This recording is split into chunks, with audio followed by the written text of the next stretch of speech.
It is 6 o'clock, and I call the Tuesday, November 21st, 2023 City Commission meeting to order. Please call the roll. Mayor Haddisall. Here. Commissioner Butler. Here. Commissioner Mata.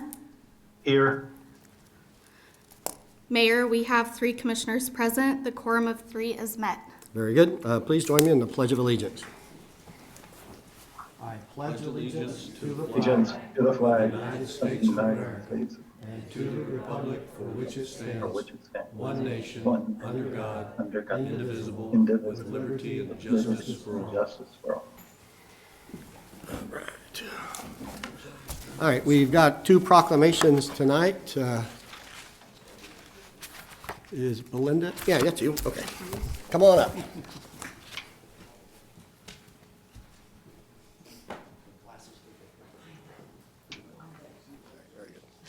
All right.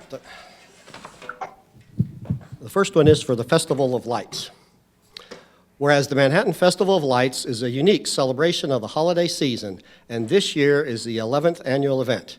And whereas the Festival of Lights will take place at the Blue Earth Plaza with the opening ceremony to begin at 7 p.m. on Friday, November 24th.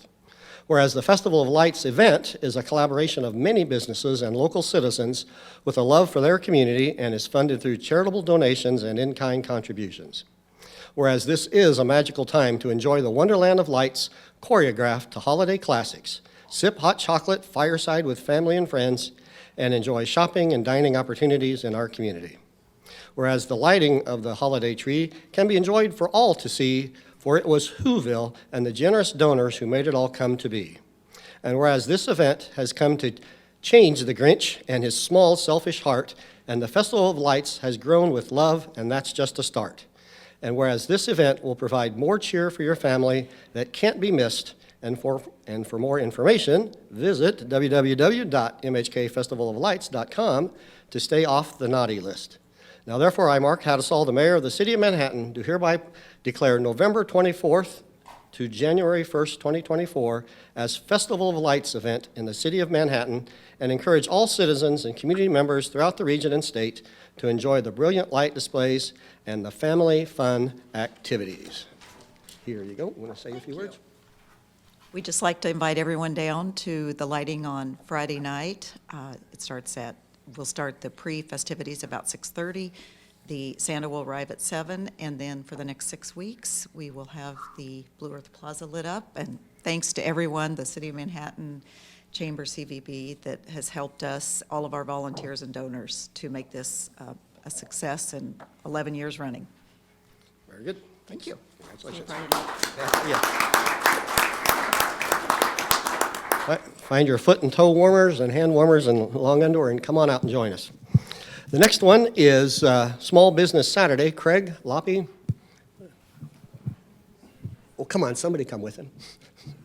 Okay. All right, very good. Hello again. Good. Whereas the small locally owned businesses of Manhattan are vital to our city's economic health and contribute to our unique and vibrant community character, and whereas the U.S. Small Business Administration states that small businesses create 65% of net new local jobs. And whereas with every $100 spent at a small local retailer, $68 will return to the community through taxes, payroll, and donations to local schools and charities. And whereas the public awareness of the contributions made by Manhattan local businesses is the key to sustaining a healthy business climate. And the people of Manhattan are grateful to the small, locally owned businesses of Manhattan for their generous contributions to the quality of life we all enjoy. And whereas we join American Express, the U.S. Chamber, and other local chambers of commerce in supporting America's locally owned small businesses. Now, therefore, I, Mark Haddisall, the mayor of the city of Manhattan, do hereby proclaim Saturday, November 25th, as Small Business Saturday in the city of Manhattan, Kansas, and urge all residents to join the rest of America and do a portion of their holiday shopping at small, locally owned businesses. Greg, you want to say a few words?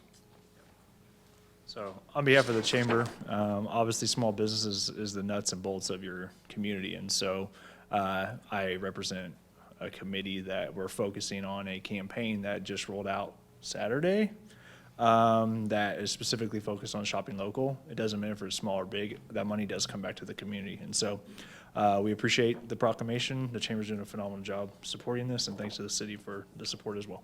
Very good. All right, thank you. Take your seat.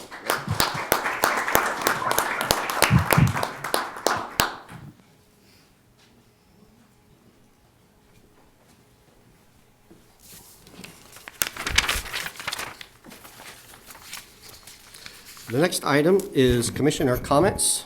Wen, do you have anything? I just want to mention one thing, the lighted parade's coming up, and the reason that was originally formed many years ago was to raise food for the bread basket. And Parks and Rec's doing something sort of unique this year. If you haven't noticed, if you go to any of our rec centers or Sunset Zoo or even City Hall, you can donate food by voting whether Die Hard is a Christmas music or not. And I think that's a pretty good deal. Seems to be working, so, you know, if you got a can of soup or something, bring it by and cast your vote. I think it's a Christmas movie. But It is. So, John, do you have anything else? No, thank you. Okay. We'll move on to the consent agenda, which are items of a routine or housekeeping nature or items that have been previously reviewed by the commission. The commissioner may request an item be moved for separate discussion and consideration immediately following the consent agenda.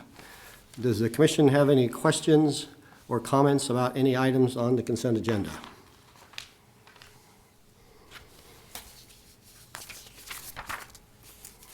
If not, John, you there? You have something?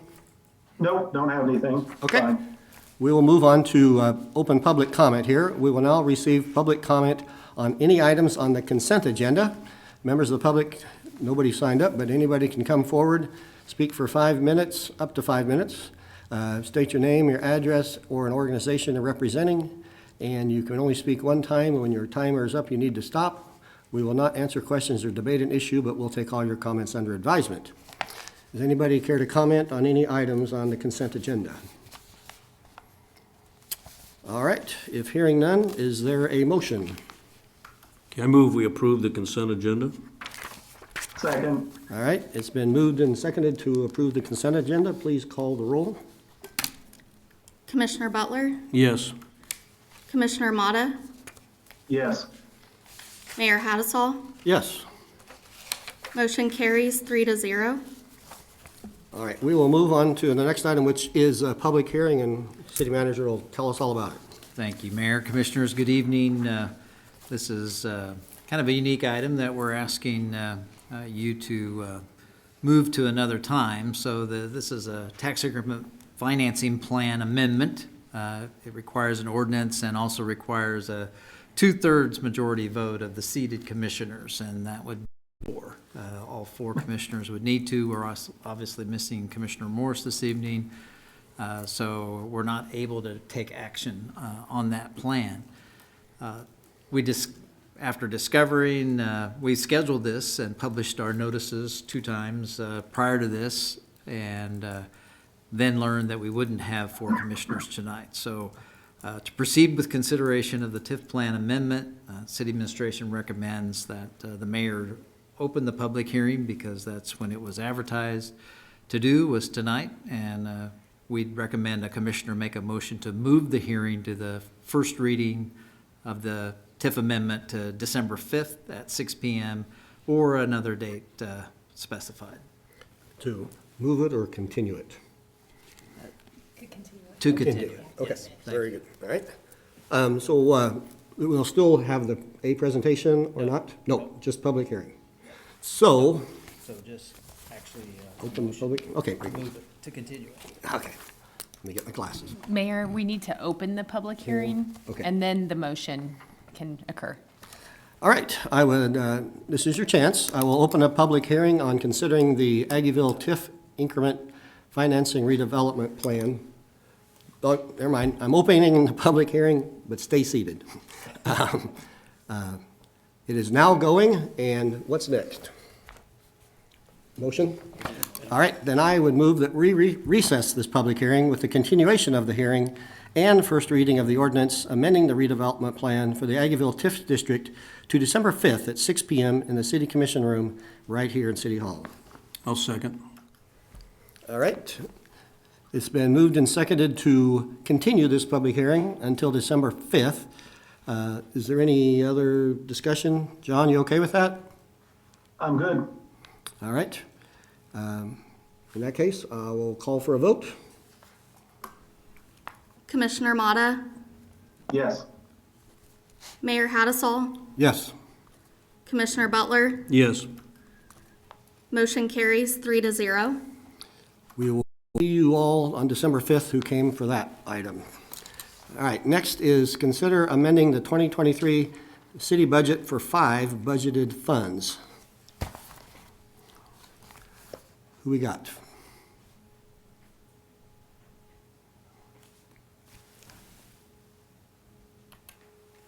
All right.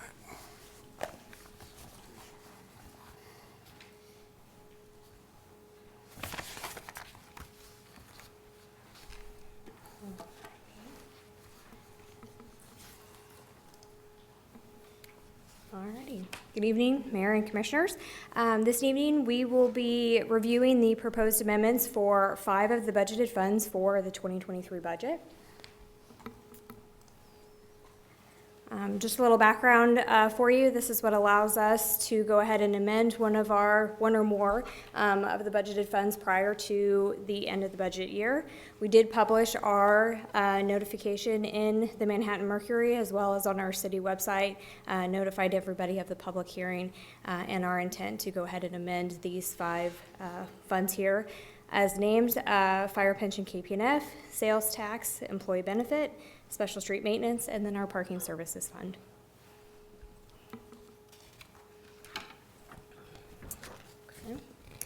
We'll go through each one of these briefly here, and if you have questions, you can ask about them as we go, or you can save them all for the end, however you'd like to do that. Fire pension KPNF, the adopted 23 budget was $1,196,500. We propose amending it to $1,416,500. At this point, as we review our expenditures that we have left in the year, we're anticipating that we will go ahead and exceed that $1,196,500 threshold. As you can note at the bottom, our expenditures as of October 31st, which is 83% of the year, is about a little over $1.1 million. So that's a 20% increase in the budgeted line. What kind of things showed up that we weren't expecting? Any ideas? A lot of it has to do with just contributions that we provide for those fire individuals. So a lot of it depends on the number as well as what that rate is. Sometimes that rate doesn't come out for us in terms of what the city is required to go ahead and actually contribute, and so that can kind of sway a little bit. So when we were making up the budget last year, they potentially changed the rate and increased, and Possibly. we may have had more people retiring or some combination of all that. Yep. Okay, next. Wait, how would that, is there any issue with the 24 budget, given that we would assume based it on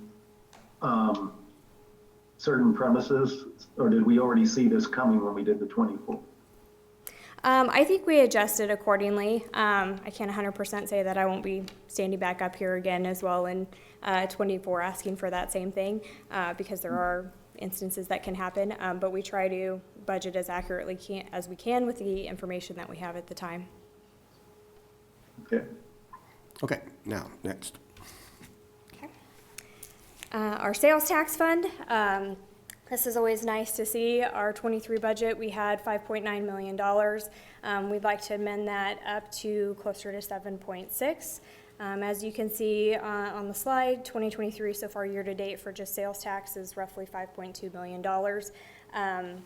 If we keep it at the 5.9, that's roughly 99% of our budget.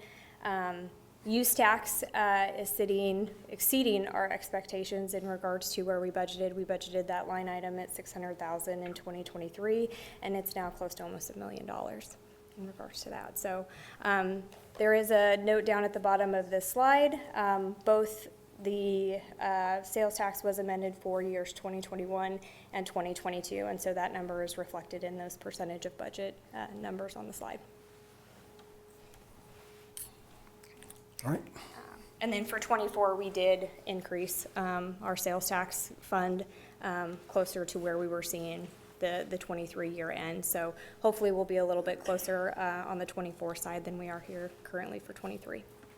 We'll change income budgets up anytime you bring it to us. So. Okay. All right. Employee benefit, very similar to KP&F. We had a budget of a little over $5.8 million. We're now looking closer to 6.2, just based upon the expenditures that we're anticipating for the remainder of the year at this point. Are we filling more unfilled positions or anything that we weren't expecting maybe, or any reason? Just having to pay people more to keep them or something? Yeah, I think it's a combination. I think it's a combination of things. I don't know, Jason, if you got a feel for that? Yeah. Everything just costs more. Okay. I mean, the budget just wasn't ready to take on that inflation. The actuals are more than we anticipated from a budget perspective. Good thing is revenues are up, so it's not as if it's created a total hardship, but in order to spend what we anticipate, we got to adjust the budget. All right. I guess are we still down in, I would assume so, still down in staff? We're making progress. We've had a lot of more successful recruitments. We can get that data sent out to the commissioners just in terms of where we're at. But recruitments are up. Our staffing levels are a lot higher than they were this time last year in key areas as well. Public Works and Parks and Rec are really getting to a point where being fully staffed and budgets are being realized. If you paid attention to last month's financial report, you'll very much notice there are certain divisions that are outspending where they were last year by quite a bit. They're still within budget or real close, but years prior we had so much in savings in terms of forecasted revenues versus expenditures. Yeah, again, my concern just is that if the benefits were based on a higher staff level, that's even more of an increase when you think about it, that's going in there. And again, my same question, do we have this built into 24? Did we already see this when we did the 24 budget? Well, I think the reality of our financial picture right now is we're also, just total expenditures in the general fund are higher than our revenues. And it's the first time in probably 3 or 4 years we've had this experience. And it's a result of being staffed up and spending right up to our budget in a lot of areas. Our revenues are still, they're positive, but again, all that inflation is impacting all those budgets. And the pay study yeah, has. I'm with you there. I'm just wanting to, say that we already see this coming when we did the next budget, so we kind of have this inflationary factor already built in. Sure. I think there was an attempt there, Commissioner. I guess we'll find out. We'll see if the reality plays out to what we forecasted. Okay, next. Okay, our fourth fund for tonight will be Special Street Maintenance Fund. Special Street Maintenance Fund has had a lot of projects that are now kind of coming to fruition, as you can see throughout the community, in regards to maintenance projects, both on the asphalt as well as the concrete side. Those were anticipated in prior years, and so they're now kind of catching up. And so in order for us to be able to spend in this budget year for these projects, we do have to go ahead and amend from that 3.8 closer to that 5.2. An item to note on this one is for 2023, we anticipated them having a cash balance carryover of roughly $1.2 million. This fund ended up carrying over a little over $2.6 million. So it did have some revenue that carried over from those prior years because they were budgeted and didn't actually happen in those years at that time.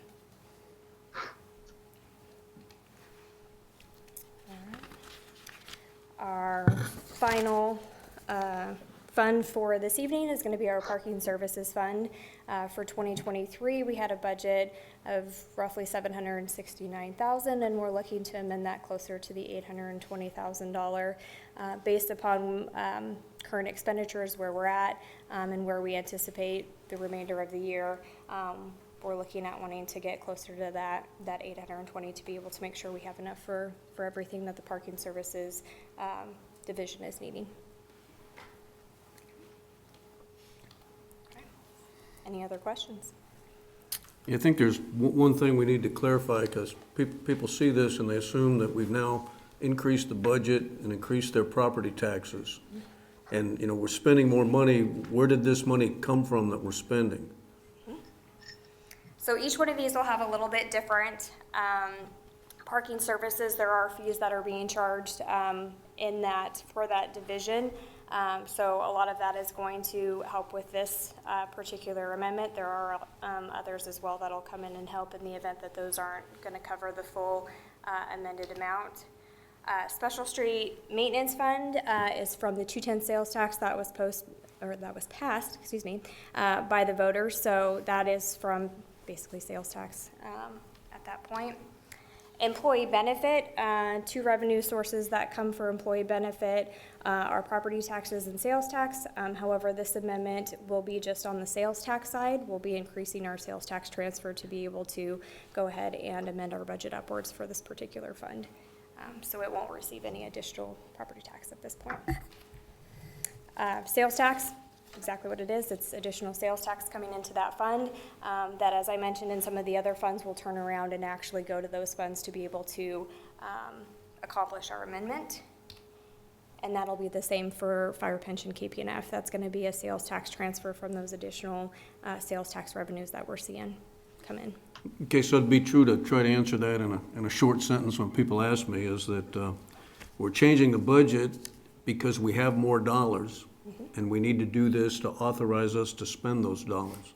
But it's not a case of us collecting more. Is that correct? Not more property tax. Not more property. Right, not for Sales. property tax. Correct. You're going to have additional coming in. Yeah, I on the understand for sales sales tax, Yep. but it has no impact on that because people are still worried about that, so. Yep. Nope. So I think I understand it, but I know I've gotten some questions when people look at this. It's just not as simple as it appears. Yep. Thank you. Yep. I would call out the people will appreciate that extra money being spent on streets, though. Yeah. Yes. There's some good projects in there.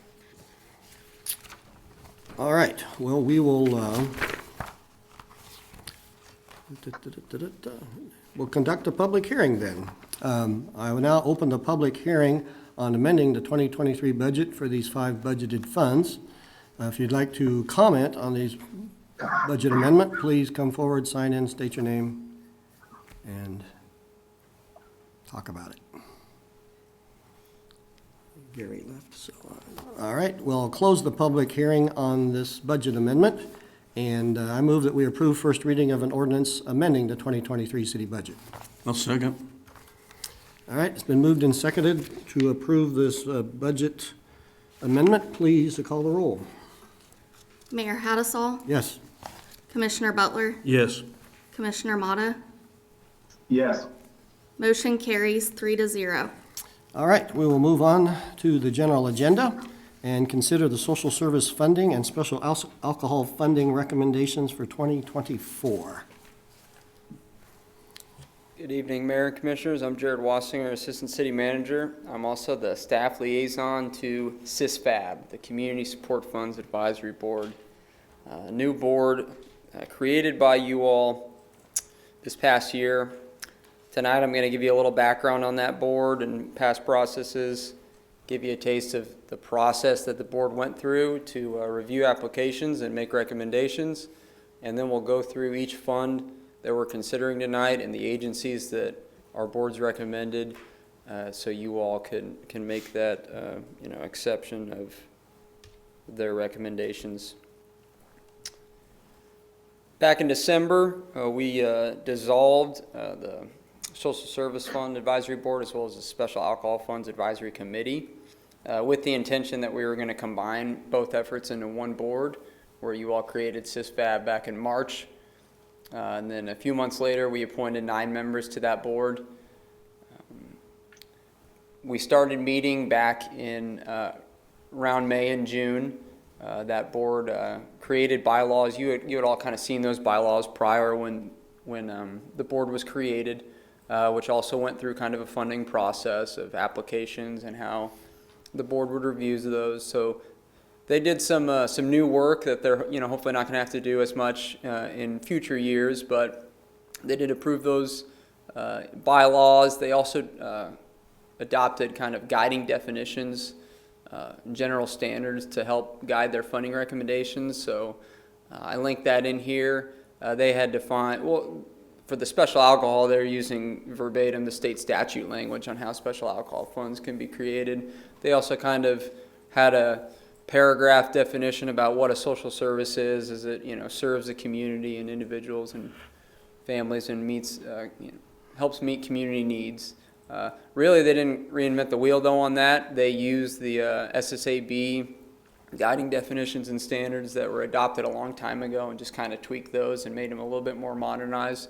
So they adopt those in July prior to opening their application process. We had an application process that opened in July.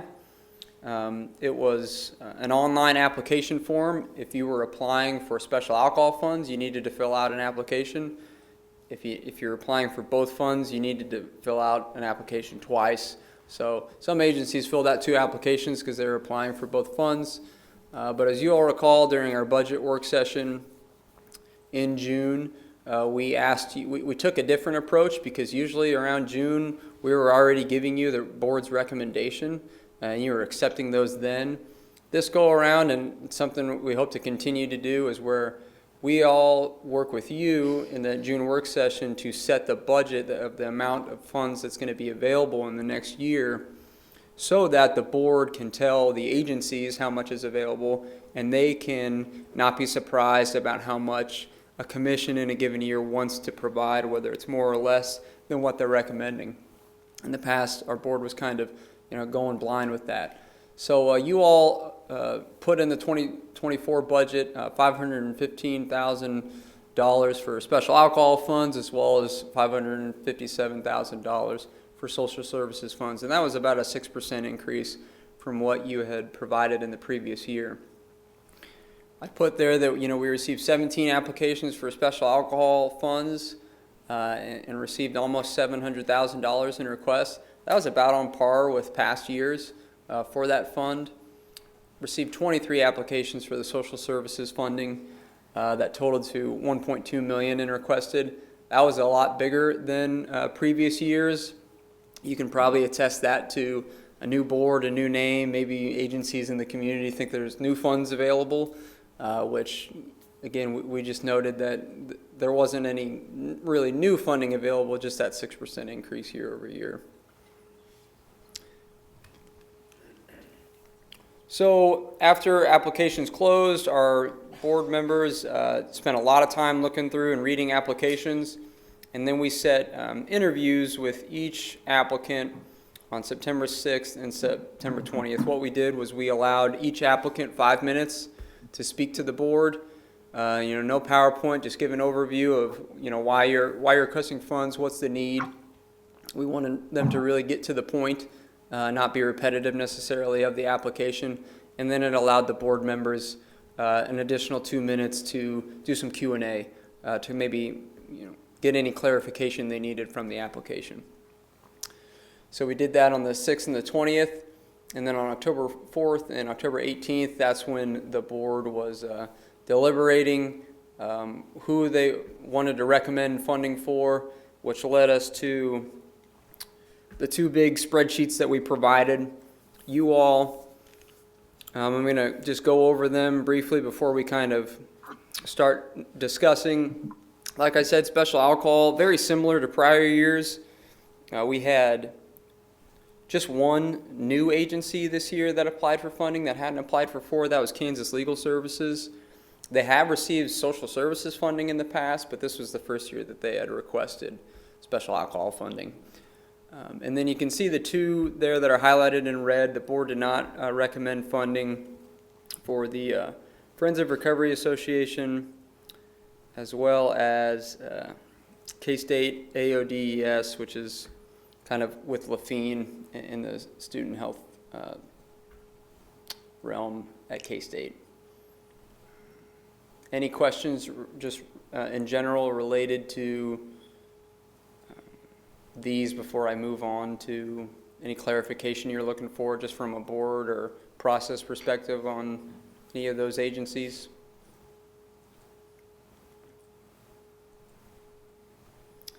These social I was just going to comment. I was able to, read all the minutes and follow what the board was doing, so I'm pretty well versed on what they Yep. did and the logic. I was quite impressed with the work that was done. Yeah, I do want to actually take a moment before I go into social services to commend, 9 new members. We only really had a handful that had been on SSAB in many years past. So just a credit to our chair, Phil Maddox, our vice chair, Lisa Sisley, and the other members who really worked well together.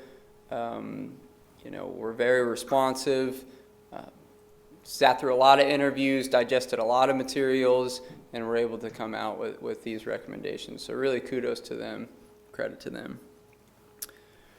The social services funding, here's a breakdown. I said, we had a lot more applications this year, 10 new agencies that hadn't received funding in the past.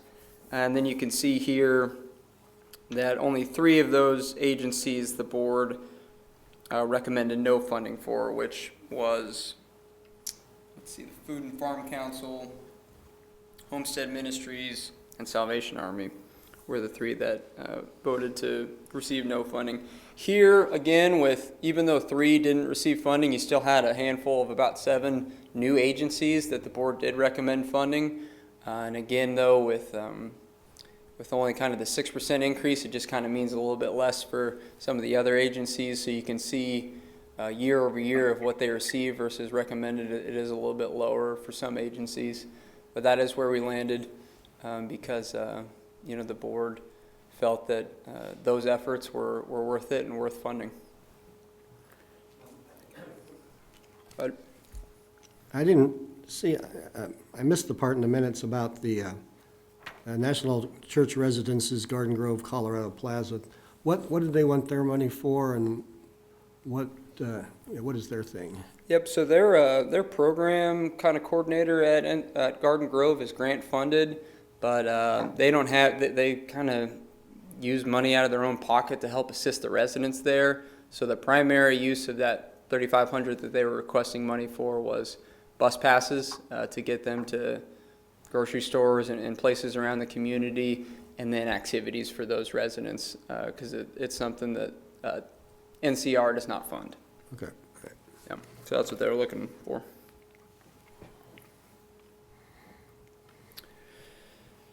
That's really the end of my presentation. So, I defer to you all, but what we could do is open for public comment, or if there's any questions that you all want to discuss. But then, after public comment and any deliberation, there's two kind of sub items within this. One is approving the 2024 special alcohol funding and authorizing the city manager to execute those agreements. And then there's a separate one for the social services funding. So, Okay. yeah. The board's not going to do any kind of other presentation in particular? They may have public comment. Okay, all right, let's go ahead and open it up for public comment on this social services funding and special alcohol funding recommendations. Please come forward, state your name and address.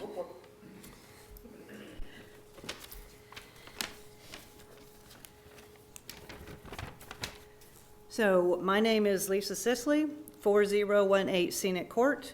I am the Vice Chair of the Community Support Fund Advisory Board. Our committee of 9 citizens appointed by the mayor has been meeting, as Jared said, since May, reviewing 40 applications. And I just want to talk a little bit about the time that we put into this. Each of these applications was 7 to 11 pages in length. All of them had supporting documentation that we went through, and we had to go back and revisit these applications more than once during the course of the process. We heard presentations from all the applicants. We had in-depth discussions in our meetings about the merits of each application, and we grappled a lot with how to allocate a little over $1 million when we had almost $2 million in requests. I don't believe that city staff or the commission realized how much more demand there would be for these funds this year, nor how many requests from new organizations we would receive. But these factors made our job very challenging.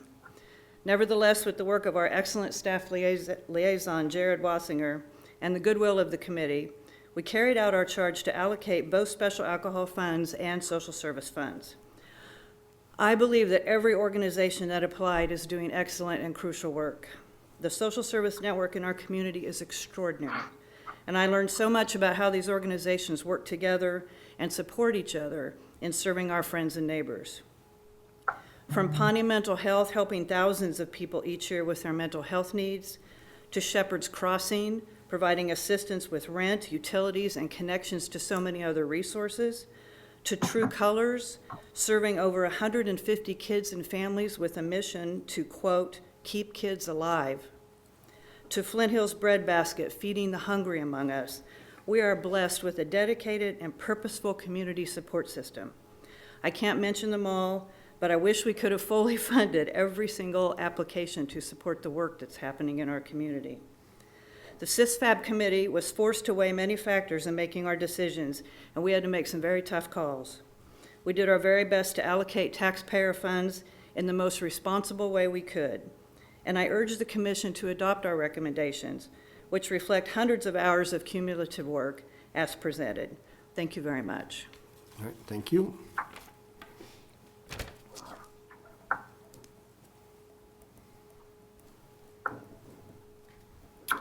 Anybody else would like to speak? Come on up while she's finishing up.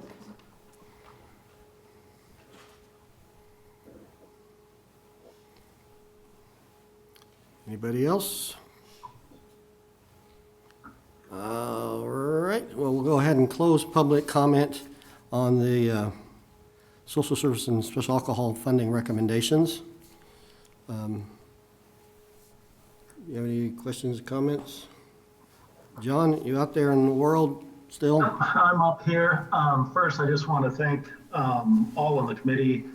Phil, I think I saw Phil Maddox there, for his work as chair and everything everybody did. I know it was a new group. People talked about all the extra agencies that came in and all the work that was done. And I'd say, the commission really appreciates that. I know it's hard when you go through those things to actually say no to people when you see the need, but that's why we need the group to go through everything and help us with those decisions. Having said that, I'm just going to go through. I do have one change that I'm going to propose or make a motion for, and that is, as I did last year, as far as pulling the True Colors funding. I do know they've been around for a year now, which was one of the concerns, but there's still some other concerns that go along with it. I think if you read the minutes, you saw in there the lack of specificity of programs by True Colors that actually deal with drug and alcohol addiction and, have some track record of happily helping and fitting the statute. The other is I'm concerned about the gender affirming approach that they use, particularly with the trans group, because there's no empirical evidence to support it. And in fact, most kids, if allowed to go through normal puberty, will have any gender incongruence dissipate. The idea that affirm or suicide is becoming more and more known as false. And almost all these kids have comorbidities like autism or ADHD that really need to be addressed. Also, that model is being abandoned or greatly slowed in many European countries now, such as Sweden, France, Finland, Norway, and Britain. Also, I have some concerns about the Curtis Baker group, that is the private service that they do work with. The executive director of True Colors is married to the owner of Curtis Baker.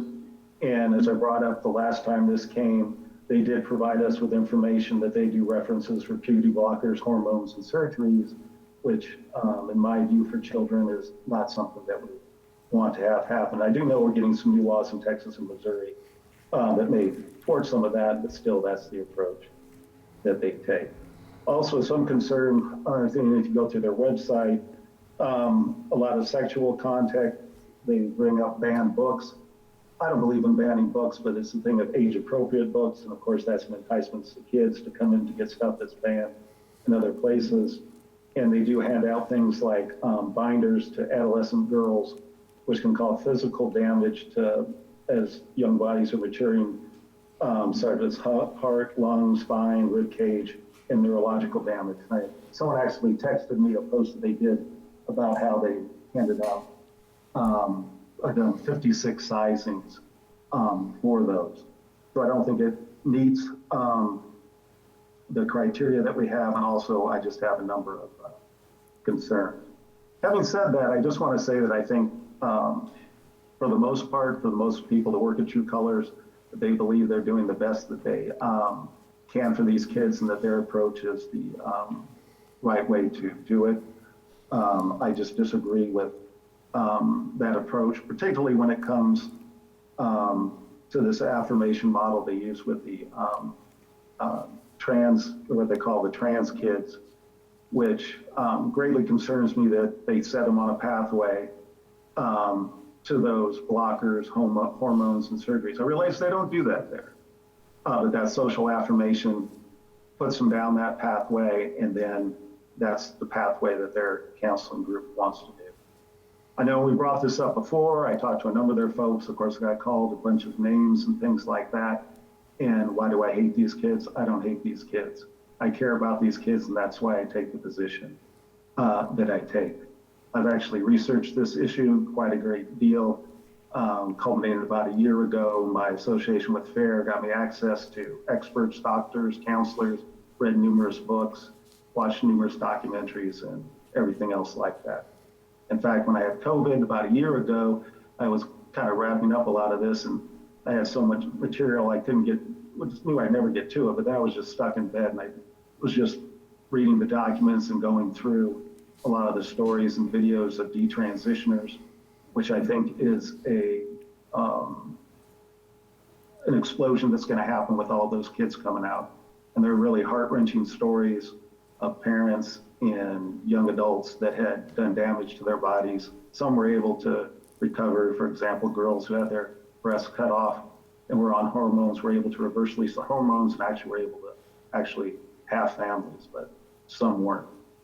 And that's one of the things that I'm just not comfortable with sending people down that pipeline. But it's because I do care about the kids. I realize people on the other side do too, but just a matter of approach. And I think the strong sexual emphasis of that group is something that's hard to police in the third party. So I'll just go ahead and throw it out.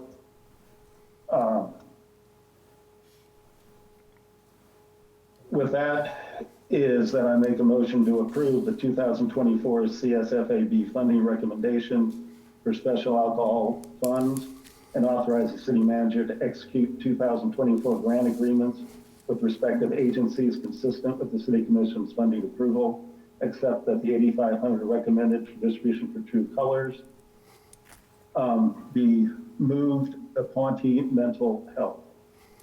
I am open if we wanted to prorate. I did the motion this way with Ponte Mental Health because I'm just thinking that a big chunk of money into an organization that's really at the spearhead of what we're trying to do here will be able to do more concentrated good than dividing it up small amounts proportionally across the other groups. But I'm not stuck super hard on that, but I do think that's the best approach. Okay, there's been a motion. I'll second that. And is there any other discussion? I just want to comment, I understand fully, John's position on that, but when we changed this process, because last year I voted against True Colors, I think everybody knows that, and I gave the reasons. This year I won't, and the reason for that's pretty simple. We changed our process, and my concern has always been the amount of money. And as you can see here, if you just tell a board, collect what people want, they're gonna come back and say, we need $2 million, $3 million. So I like the idea of saying, okay, this is what we can afford. And we'll never be able to provide all the money people want. But I think 0.8 mils for the one fund, and then whatever we can collect on the sale of drinks for the other, puts us a little bit over $1 million every year, and that's pretty solid. And my thought was, okay, that's what I want the commission to focus on. Decide what those limits are. And then we let the board fight out all the details, which, as we heard tonight, was a little bit difficult to do. And even the board, they passed this 6-3, so they were split. And I've got some, emails from people in town that don't like it.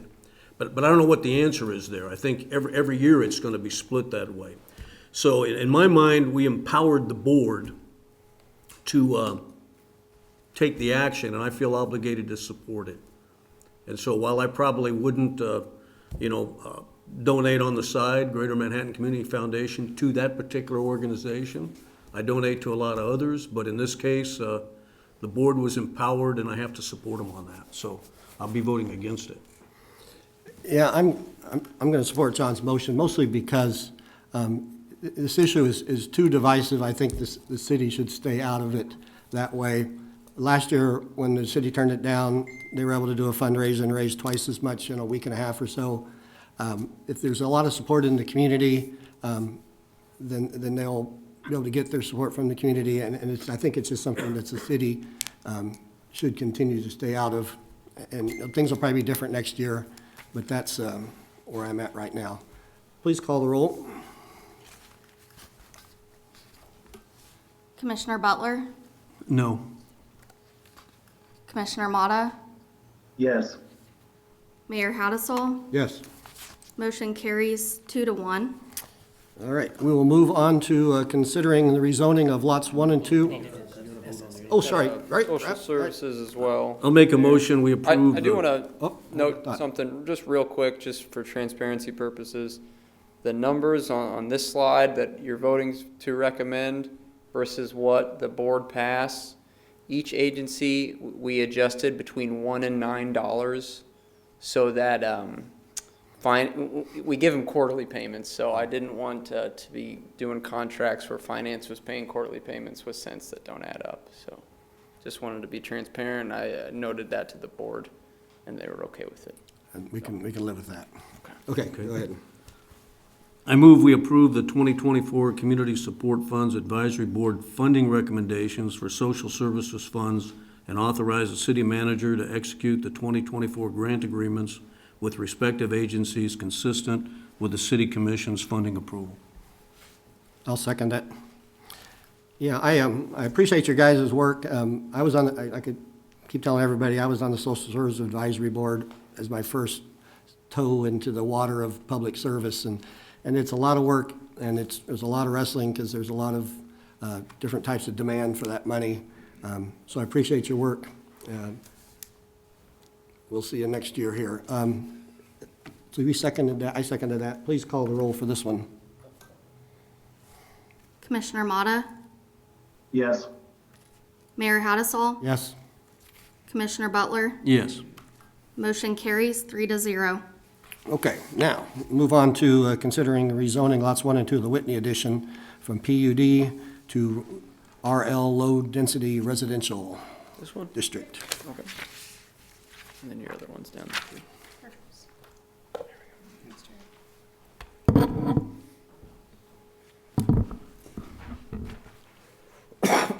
Good evening, Stephanie Peterson, Director of Community Development. We have a rezoning for you this evening. It's the NOR PUD, also lots 1 and 2 of Whitney Addition, and the applicant is seeking to rezone to RL. The location of the property, as shown here, is at the southeast corner of Claflin and Hylton Heights Road. When the PUD, so originally it was zoned RL, and then the owners of the property requested a PUD for the PUD to be rezoned in 2015. The primary, or the purpose behind that was for what I've circled here on the screen. They wanted to build like an apartment building, a residence on this property. The PUD was the only way to go about it. The applicant no longer wishes to have that residential component of their lot, and so they are seeking to go back to the RL district. Here is our current zoning map. You can see everything to the south is the RL district, so that would remain consistent. And then our future land use map also designates this area in the future as residential low to medium density. This went to the planning board on November 9th. It was passed unanimously or recommended for approval by the board unanimously. There were no comments from the board or from the public on this item. With that, I will stand for any questions that you may have. Any questions for Stephanie? No. All right. I guess we will throw it open for public comment. If someone would like to comment on this rezoning, please come forward. All right, there's no one here for that, so I'll close public comment. Is there a motion?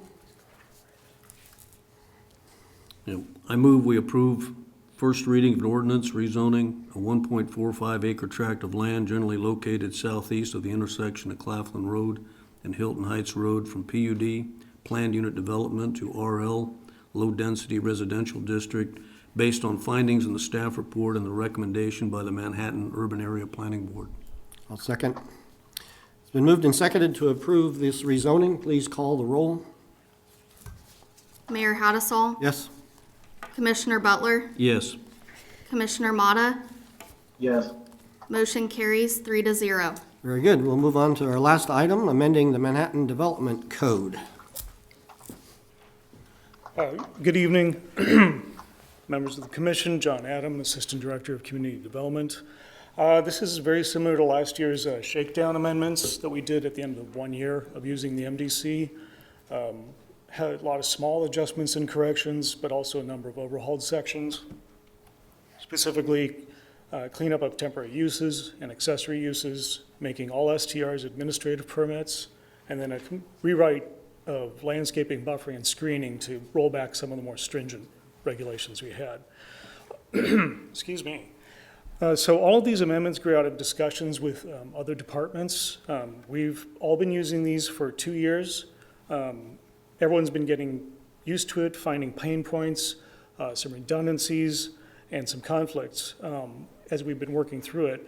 And so we've been learning from it and learning to make it a better document. So it was a really good collaborative interdepartmental effort to get this one into shape.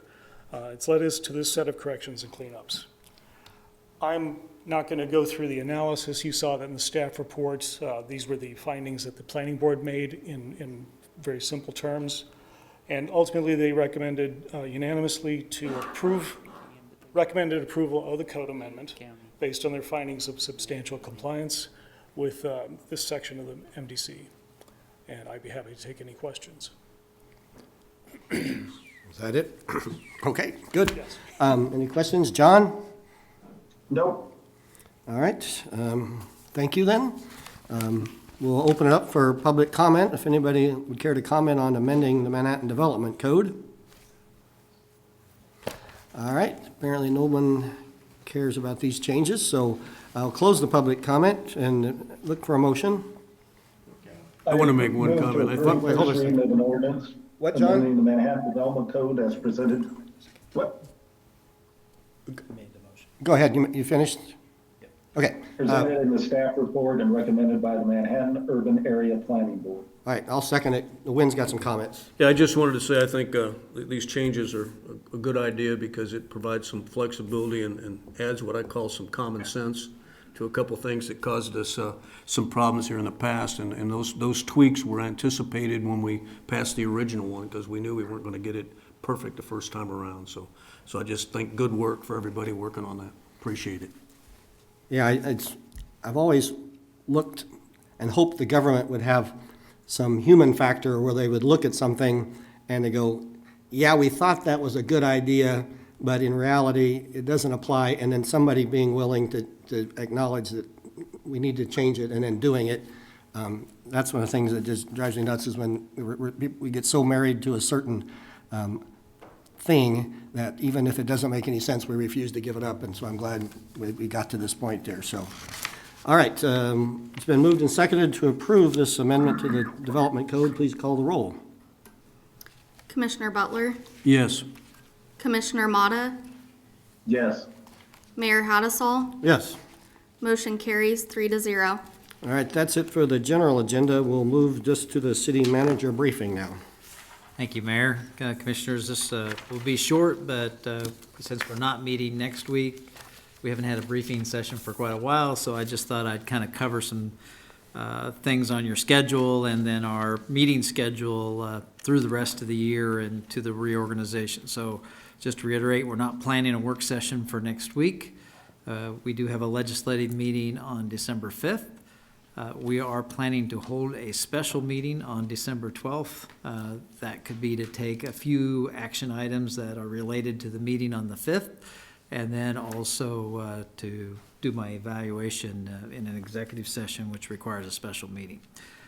We also plan to have a work session item that night to talk about, just revisit our legislative items with the upcoming legislative session, and then we're working with our legislators to have a luncheon on that first week of January, I think Friday at the end of the week on the 5th.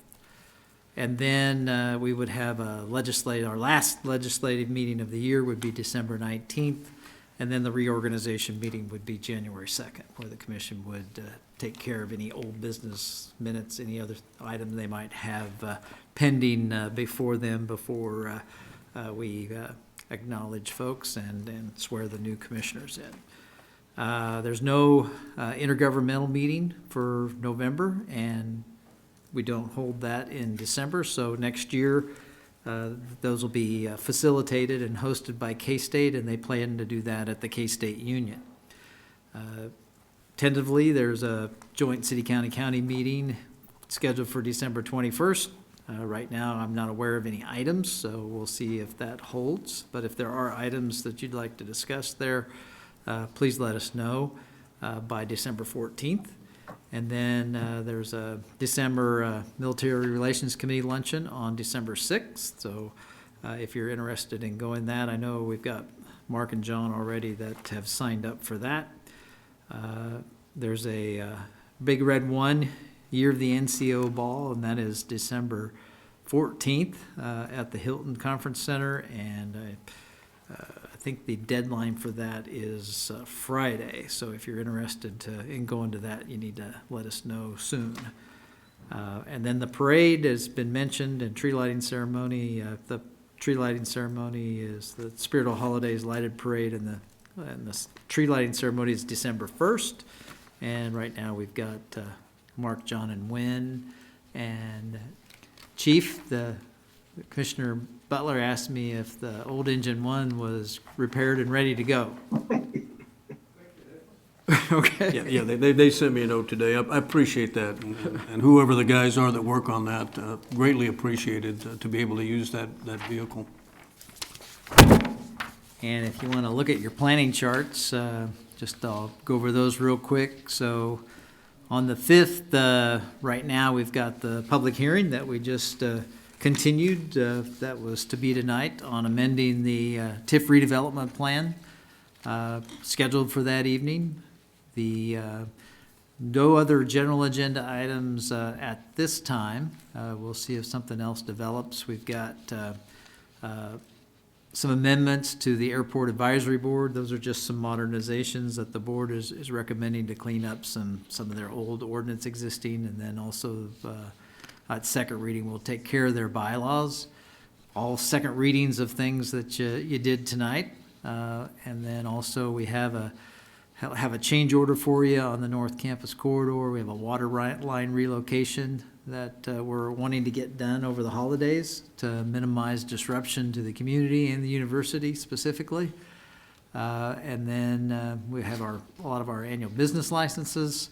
Have a request by the Riley County EMS to waive the building permit fees for their new EMS headquarters that they're planning to build. We did something similar for Pot County EMS, you might remember.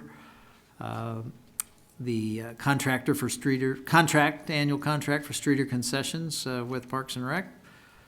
We have a cemetery management software that we'd like to purchase and for your approval.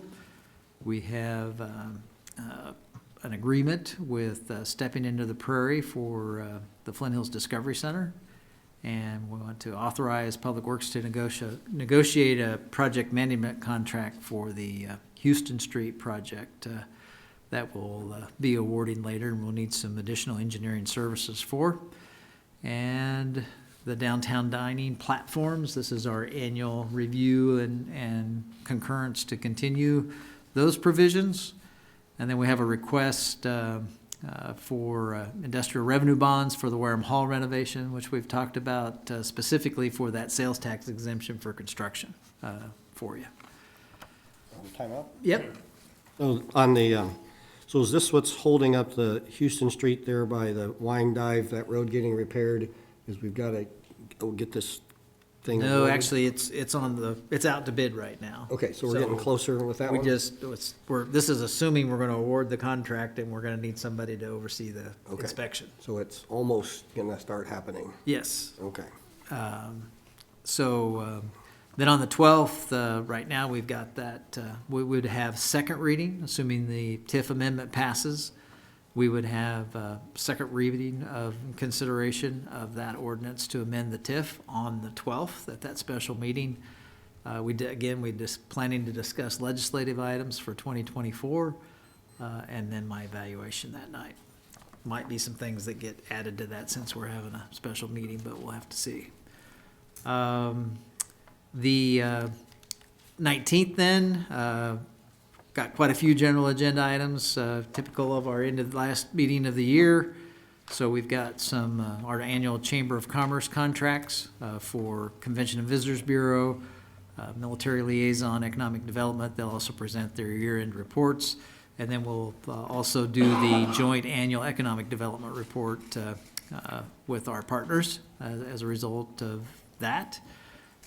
We anticipate having an amendment to the agreement with National Church Residences for the Garden Grove project, where we accept the FEMA grant for the Garden Grove project, as well as a need to authorize a relocation, to recruit a relocation specialist. And we anticipate having then the development agreement for Back 9 development project, and that as a result of amending the TIF redevelopment plan, and so that project could move forward, and then an annexation and a rezoning on Hartford Hills, and a pretty routine outside the city service agreement for water only on 2909 College Avenue, which is beyond Marlette, and taking advantage of the city's main that feeds the North Farm area there of K-State. We also would have on the consent agenda then some parking changes in Aggieville. That second reading, if that happens, would probably carry over to your old business then on January 2nd. Again, the second reading of the Airport Advisory Board ordinance, and then adopting their bylaws that are ready. And then the award, the Houston Street improvements, again, that's from 3rd to 5th Street, and that opens on the 6th. And then we have our annual sanitary sewer rehab bid opening on the 6th as well, and would award that night. And then the big project is the awarding the Kimball Avenue North Campus Corridor Phase 11. So remember, you awarded the first phase, which is the completion of that back frontage road, and then the northern part of Denison. This would be the intersection itself, plus finishing it to the west to tie in where we stopped just to the east of the Rowing at that new intersection, and then to the south on Denison down to about the vet med facility. So that'll be a big project. And then all our annual contracts, minus what you just approved tonight, that we have, the new one there being with MATC, would be on for that night. Any contractual changes to my agreement, and then the annual city boundary. Well, we're talking about no parking loading zones and stuff in Aggieville. Is there any chance they could find a spot or two for handicap parking, since that is still an unresolvable issue apparently? I know right there in front of the Dusty Bookshelf, there's a wider parking spot that's X'd out, slashed out, that I've been told is too small. You can't, get a van door open, put down a ramp and make that work. But it seems to be a wasted spot as it is. Is anybody thinking about what to do about a couple of handicap spots in Aggieville anytime soon, or is that gonna just wait until they tear up Morrow and then try to find one or two there. Does anybody care about that anymore, or just the two people that talked to us about never being handicap spots in Aggieville? We do care about it. It is something that Brian has initiated at the corner of 12th and Morrow. We can take additional looks and see what, if we need to add a few more. I know we put one right in front of Kites on Morrow. We put another one over on 12th Street in front of the barber shop. So we can add more. Has that happened like in the last month or so? No, It's been a while. those exist though, but I mean, I understand there's a desire for more.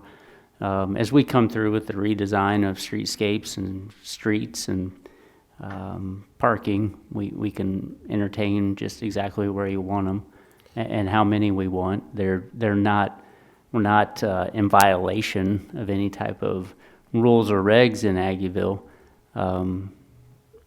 But as we get into garages, there are very much handicap parking within our garages that are really close to accessible doorways to get into the district. We can look at the parking stall over at Dusty Bookshelf and see if we can expand it any further. And if you can't use it as a handicapped one, I don't know why it's not being used as just a regular parking spot, because it seems perfectly fine that way and stuff. Yeah.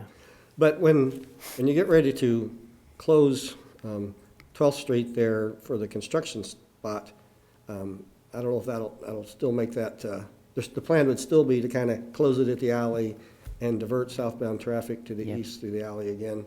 Yeah, it's why Brian put that handicap stall by the barber shop there. So- They'll have to do somewhat of a 3-point turn or go down the alley, turn around to head back to the north towards Morrow. But But they're going to try to keep that section of 12th Street both ways during construction, during construction. they'll probably put the construction fence across 12th Street just south of the alley. Okay, so even though it's south, I guess it's not southbound only, yeah, it's both ways now, so they're going Yeah. to try to keep it even though there'll be nothing coming from the south. Are you talking permanent? No, I'm just talking. Oh, during construction? Yeah, it'll still allow a north-south action, but you'll have to go down to the fence in the alley and turn around if you want to go back to the north. Okay, you guys got any questions about any of the items coming up on the agendas? I did want to mention, I still think, I know Gary's still sitting there. He made that comment a couple meetings ago about changing how many times people could do public comment, and I wouldn't mind seeing that as a discussion item, so that we could have open public comment at least at every legislative meeting. Because I think that was a valid thing. If you can only come talk to the commission and face-to-face once a month, and I hadn't really thought about it till he brought that up, but I think it's worth discussing. Yeah, I would say so as well, and I would think, obviously, we're getting the new commission in, so they'd be to decide, but I think that new group would probably agree with that sentiment. We plan to go through the meeting procedures, and legal's going to walk them through some of the recent changes we made, everything from the way you conduct yourselves in here and COMA and CORA and every other aspect of what you do. Those are definitely things we can highlight. Along with that, we'll continue to recommend you should put a timetable on just how long that period is, because that's the exposure you really have. Not a matter of making it more frequent, but we've debated in here just how long that should go.